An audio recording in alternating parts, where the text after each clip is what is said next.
Chocolate खा रहे हो? You like Nutella? You want chocolate slice? You want chocolate slice? No, very bad. That's very bad. No. No. अस्सलाम वालेकुम, कैसे हैं आप सब लोग। Welcome back to a new vlog.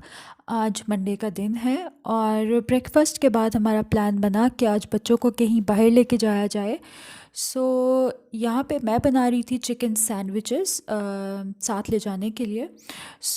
बस सिंपली मैंने चिकन को सॉल्ट और गार्लिक पाउडर और थोड़ा सा ऑयल डाल के बॉईल कर लिया था अच्छी तरह, और फिर उसको श्रेड करके मैं इसमें डाल रही थी मेयोनीज़, और साथ में मैंने डाला बटर और थोड़ा सा हॉट सॉस, और बस इसको मैंने स्लाइसेस पे लगा के ये सैंडविचेस बना लिए थे। बहुत इजी हैं और बहुत मज़े के बनते हैं। साथ में मैं काट रही थी क्यूकम्बर, बच्चों को बहुत पसंद है। ये मैंने काट के लंच बॉक्स में डाल लिया था, और इसके साथ ही मैंने मीरब के बैग में कुछ कुकीज़ और पीनट्स और कपकेक्स और इस तरह की कुछ चीज़ें भी डाल दी थी।